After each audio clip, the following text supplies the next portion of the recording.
huminga ka muna. Dahil ang kwento natin ngayon ay hindi lang basta kwento ng pangarap, kundi isang actual step papunta sa NBA ng isang homegrown Pinoy talent. Oo, kagulat word, hindi to haka-haka. Ang ating pambato si Kevin Kiambao ay paalis na papuntang Amerika para subukan ang swerte sa NBA Summer League, ang parehong liga kung saan dumaan si Kai Sotto. Pero ang twist dito, si Kevin ay isang tunay na produkto ng Philippine basketball system. At yan ang dahilan kung bakit kinulat niya ang buong mundo. Kagulat World, balikan natin. Hindi ito overnight success. Si Kevin ay kilala na noon pa sa UAAP bilang isa sa mga pinakadominanteng forward sa collegiate basketball. Naging UAAP MVP, naging champion with La Salle, at sa kabila ng offers abroad, pinili niyang tapusin ang kanyang mission sa college. Kung tutuusin, kahit nung nakarang taon pa lang, may mga balita na raw na interesado ang New York Knicks sa kanya para sa Summer League. Pero pinili niyang magpaiwan, hindi dahil sa takot, kundi dahil sa commitment. Unfinished business, ika na nga ni Kevin. Ngayon, tapos na ang UAAP chapter niya. Tapos na rin ang kanyang rookie season sa Korean Basketball League para sa Goyang Sono Sky Gunners.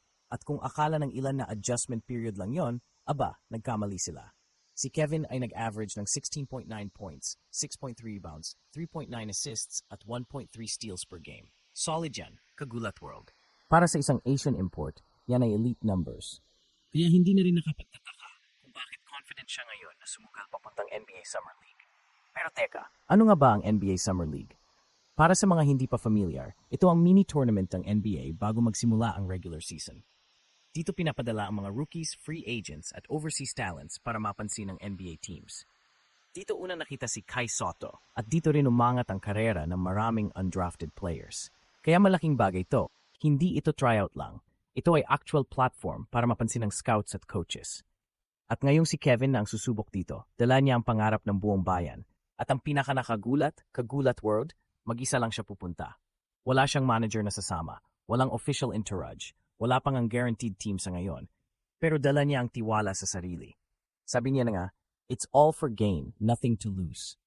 Ganyan kabigat ang puso ng isang tunay na Pinoy athlete, handa sumugal para sa pangarap, kahit walang kasiguraduhan.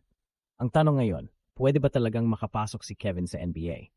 Ang sagot diyan ay oo, at may dahilan tayo para umasa. Hindi lang dahil sa galing niya sa scoring o sa solid na stats niya sa Korea.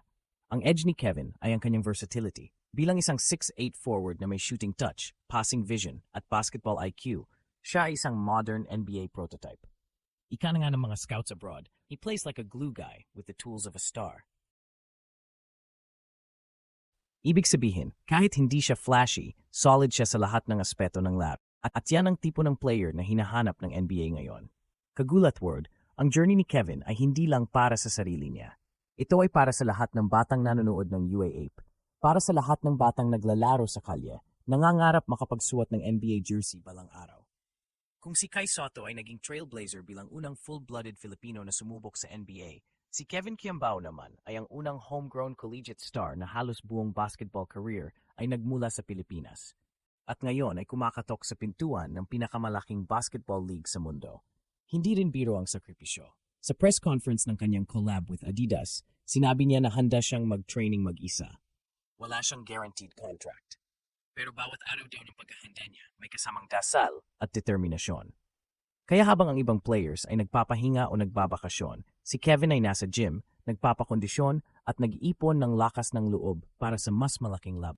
Kung tutuusin, kagulat world, matagal nang pagkakas si Kevin. Nung bata pa siya, hindi siya agad napansin ng mainstream scouts. Hindi siya agad naging pambato ng media. Pero unti-unti, ipinakita niya na kahit walang masyadong hype, kayang makipagsabayan.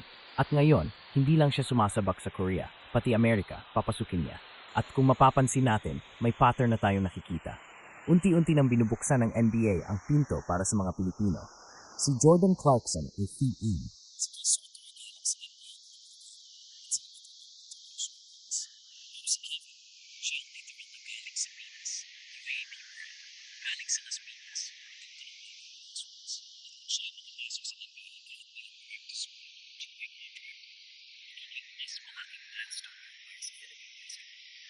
Kaya sa mga nanonood ngayon, huwag nating sayangin ang pagkakataon. I-share natin ang kwento ni Kevin. Ipakita natin sa mundo na hindi lang si Kai Sotto ang pwedeng maging NBA-level talent mula sa Pilipinas. Mas marami pa tayo. Maraming Kevin Quiambao sa bawat kanto ng bansa. Ang kailangan lang ay pagkakataon. At kung ikaw ay isa sa mga nanonood ngayon na nangangarap ding makarating sa ganitong level, tandaan mo, hindi kailangang perfect ang journey mo. Hindi mo kailangan ng koneksyon, ng hype o ng malaking pangalan. Ang kailangan mo ay puso, tiyaga at paniniwala sa sarili, gaya ni Kevin. Kagulat Word, habang pinapanood natin ang susunod na kabanata ng kanyang kwento sa Summer League, suportahan natin siya. Ay follow natin ang bawat laro niya, bawat update, at iparamdam sa kanya na kahit siya'y mag-isa sa Amerika, may milyon-milyong Pilipino na sumisigaw sa kanya ng, "Kaya mo yan, Kevin." Dahil kung makapasok si Kevin sa NBA, hindi lang siya ang panalo. Panalo tayong lahat. Panalo ang basketball culture ng Pilipinas. Panalo ang batang Pinoy na may pangarap. At higit sa lahat, mas lalo nating ginulat ang mundo dahil hindi nila akalain na isang Kevin Quiambao mula UAP ay kayang bumangga sa mga bigatin ng NBA. Kagulat World, habang tinatahak ni Kevin Quiambao ang daan patungong NBA Summer League, dala niya hindi lang ang sarili niyang pangarap, kundi ang buong pag-asa ng sambayanang Pilipino. Hindi biro ang tinatahak niyang landas. Wala siyang kasamang team, wala pang kasiguraduang slot, pero matindi ang tiwala niya sa sarili. Ganyan kabigat ang puso ng isang tunay na mandirigmang Pinoy. Ang bawat hakbang niya papunta sa Amerika ay hakbang din ng bawat batang Pilipino na naniniwalang posible ang imposible, basta't may tiyaga at paninindigan. Sa dami ng talento sa bansa, si Kevin ay patunay na kahit hindi ka film, kahit wala kang koneksyon sa abroad, pwede kang mapansin basta ipakita mo ang galing mo sa tamang paraan. Siya ang representation ng mga batang UAP players ng mga lumaki sa local courts at ng mga naniniwala na hindi hadlang ang pagiging homegrown. Kung makapasok man siya sa NBA, ito ang magiging pinakamalaking patunay na ang sistemang Pinoy ay kaya ring mag-produce ng world-class talent. Pero ang laban ni Kevin ay hindi lang kanya. Atin lahat ito.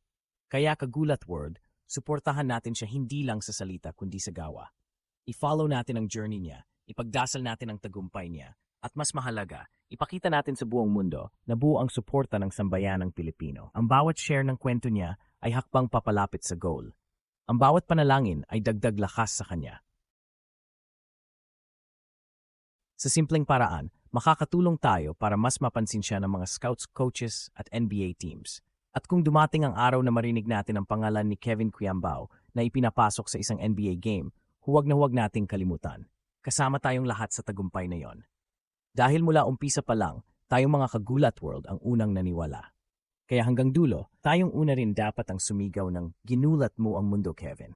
At dito sa channel na to, asahan mong kami ang unang magdadala ng bawat update, bawat milestone, at bawat tagumpay ng ating